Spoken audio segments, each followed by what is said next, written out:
Pakistan cricket team के opening batsman Fakhar Zaman दौरा Australia के वनडे और टी20 स्क्वाड में शामिल नहीं होंगे।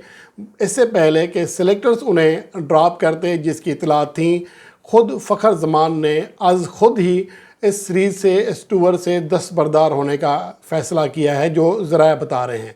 और इसके साथ साथ पाकिस्तान टीम में जो पाकिस्तान के वाइट बॉल का स्क्वाड होगा 3 वनडे और 3 टी20 के लिए, इसमें आपको बहुत ज़्यादा हैरान कौन तब्दीलियां देखने को मिलेंगी।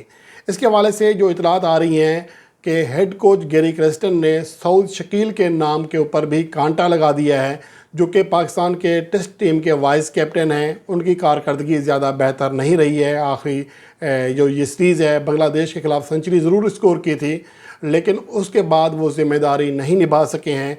इसके अलावा उनका जो वनडे वर्ल्ड कप जो गुज़रा है 2023 का, उसमें भी वो ज़्यादा बेहतर परफॉर्म नहीं कर सके थे। अलबत्ता 2 फिफ्टियाँ ज़रूर थीं, लेकिन वो तवक्कुआत पर पूरा नहीं उतरे हैं। तो इसलिए सऊद शकील के ऊपर कांटा लगने जा रहा है, जो रिपोर्ट आ रही हैं, और ये गैरी क्रेस्टन ऐसा चाह रहे हैं। मेरे ख्याल में सऊद शकील एक ऐसा बैट्समैन है जो आपको तेज़ आगाज़ भी फराहम कर सकता है मजबूरी में, जैसा कि पाकिस्तान सुपर लीग के गुज़श्ता एडिशन में वो ओपनिंग करता हुआ दिखाई दिया। तो मिडल ऑर्डर में भी वो आपको सेट हो सकता है। बजाय इसके कि सऊद शकील को ड्रॉप किया जाए, उसके ऊपर थोड़ी उनकी जो तकनीक है उसके ऊपर काम कर लिया जाए तो ज़्यादा बेहतर है। ड्रॉप करना मेरे ख्याल में मकसद नहीं है। अगर यहाँ पर कोचेस किसी खिलाड़ी की सलाहियत को सही नहीं कर सकते, पॉलिश नहीं कर सकते, तो फिर इतने महंगे महंगे कोच रखने की ज़रूरत क्या है? मुझे ये समझ नहीं आती है। अगर एक खिलाड़ी परफॉर्म नहीं कर रहा तो वो तो हम भी कहते हैं, हर बंदा कहता है कि इसको आप ड्रॉप कर दें। ड्रॉप करना मकसद या मसले का हल नहीं है। ये कोच गैरी क्रेस्टन को इस हवाले से आज खुद सोचना पड़ेगा कि एक प्लेयर जिसने रिकॉर्ड कायम किया था अपने कैरियर के 8 पहले टेस्ट मैचों में 50+ इनिंग्स खेली थी, उसमें सलाहियत थी तो खेली थी। कोयटा ग्लैडिएटर्स के लिए अगर ओपनिंग की है तो उसने वहाँ साबित किया है।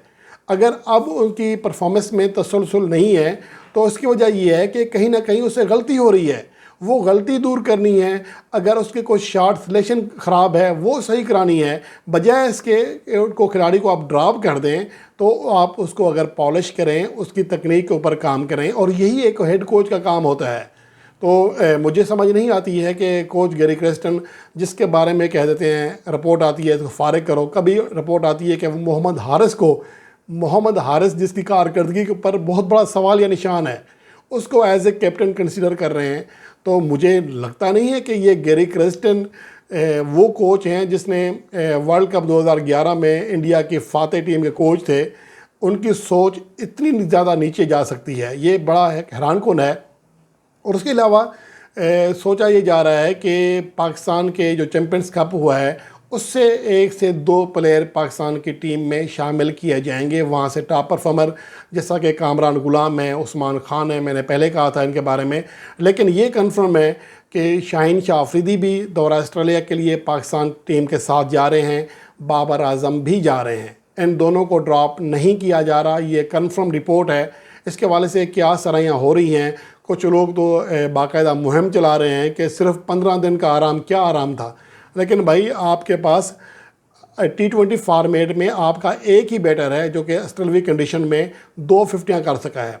3 मैच इनिंग्स के लिए 2 फिफ्टियाँ की हैं, वो बाबर आजम है। अगर शाहीन अफरीदी थोड़ा रिदम पकड़ते हैं, थोड़ी गेंद को बाउंस हासिल करने में कामयाब हो जाते हैं, तो अपने लंबे कद का फ़ायदा उठाते हैं, तो वो ऑस्ट्रेलवी कंडीशंस में बहुत ज़्यादा फ़ायदामंद भी हो सकते हैं। अगर एक खिलाड़ी किसी वजह से परफॉर्म नहीं कर रहा तो लाजमी नहीं है कि एशियन कंडीशन में अगर कोई खिलाड़ी फ्लैट पिच पर अगर फ्लॉप हुआ है तो वो ऑस्ट्रेलवी कंडीशन में भी फ्लॉप होगा। तो ये बात तो मेरे ख्याल में समझ से बालातर है और शाहीन अफरीदी को होना चाहिए।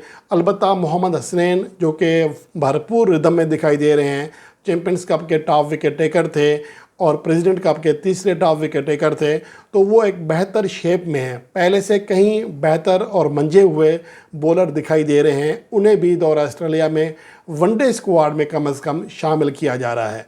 और उसके साथ साथ जो पाकिस्तान के एमर्जिंग टी20 स्क्वाड है जो कि एशिया कप खेल रहा है, उसमें से एक प्लेयर पाकिस्तान टीम में लिया जाएगा।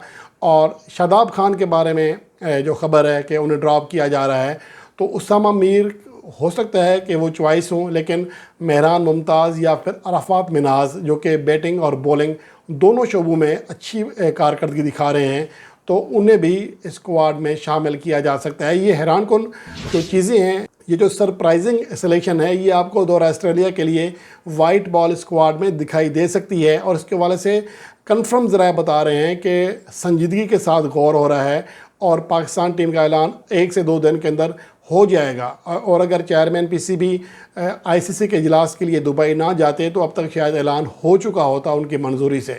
تو اس لیے پاکستان ٹیم میں آپ کو سرپرائزنگ جو سلیکشنز ہیں وہ اس بار دکھائی دے سکتی ہیں۔ اور اس کے علاوہ جو سب سے بڑی خبر ہے کہ افتخار احمد جو کہ پاکستان کی حالیہ عرصے میں مڈل آرڈر میں میچ فنیشر کے طور پر ہمیشہ انہیں کھلایا جاتا رہا ہے، انہیں بھی ڈراپ کیا جا رہا ہے۔ انہیں پاکستان ٹیم میں موقع نہیں دیا جائے گا، حالانکہ وہ فاسٹ پچز پر بہت اچھا ریکارڈ رکھتے ہیں۔ خاص طور پر آسٹریلوی کنڈیشنز میں پاکستان کے لیے جتنے بیٹرز کھیلے ہیں ان میں افتخار احمد کا ٹاپ 5 پلیئرز میں نام آتا ہے جس نے اچھی پرفارمنس دی ہوئی ہے۔ اور اگر 2023 سے اب تک دیکھیں تو ان کی کارکردگی انتہائی شاندار ہے۔ نیوزی لینڈ کے خلاف مئی 2023 میں 94 رنز کی دھواں اننگز کھیلی تھی، 130 کے سٹرائک ریٹ سے 8 چوکے 2 چھکے لگائے تھے۔ پھر کیریئر کی پہلی سنچری ایشیا کپ میں نیپال کے خلاف 109 رنز کی صورت میں بنائی، 153 کے سٹرائک ریٹ سے کھیلے تھے، اور سری لنکا کے خلاف ایشیا کپ کے میچ میں 47 رنز کیے، اور ورلڈ کپ 2023 میں افغانستان کے خلاف 27 گیندوں پر 2 چوکے 4 چھکوں سمیت 148 کے سٹرائک ریٹ سے 40 رنز کیے تھے۔ بہت اچھی بیٹنگ کی تھی، لیکن پاکستان ٹیم وہ میچ نہیں جیت سکی تھی۔ جہاں تک ورلڈ کپ 2023 کی بات ہے تو اکیلا افتخار احمد فلاپ نہیں ہوا، بلکہ تمام پاکستان کے بیٹرز بری طرح فیل ہوئے تھے۔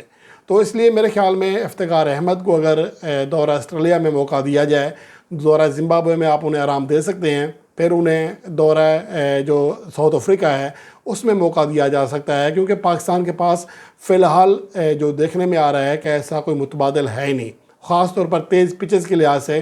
لیکن چونکہ پاکستان کے سلیکٹرز آئی سی سی چیمپئنز ٹرافی 2025 کو مد نظر رکھتے ہوئے اسکواڈ سیٹ کر رہے ہیں، تو اس لیے افتخار احمد کو شاید پلان سے آؤٹ کیا گیا ہے۔ تو اس کے حوالے سے یہ تمام اپڈیٹ ہیں۔ جو کھلاڑی باہر ہونے جا رہے ہیں ان میں فخر زمان، افتخار احمد، شاداب خان، سعود شکیل ہیں، جبکہ کچھ نئے پلیئر، اس کے حوالے سے میں پہلے ہی آپ کے ساتھ وہ 5 نام شیئر کر چکا ہوں جو پاکستان ٹیم میں شامل کیے جا رہے ہیں یا پھر واپس آ رہے ہیں۔ محمد حسنین واپس آنے والے پلیئرز میں بڑا نام ہے۔ تو یہ تمام تفصیلات تب آپ کے ساتھ اسٹمپ یعنی کہ مہر کے ساتھ سامنے لاؤں گا جب پاکستان کرکٹ بورڈ باقاعدہ طور پر ان کے نام آفیشیلی طور پر جاری کر دے گا پریس ریلیز کے ذریعے۔ لیکن یہ کنفرم رپورٹ ہے کہ یہ کھلاڑی پاکستان کے لیے دورہ آسٹریلیا کے اسکواڈ میں شامل نہیں ہوں گے۔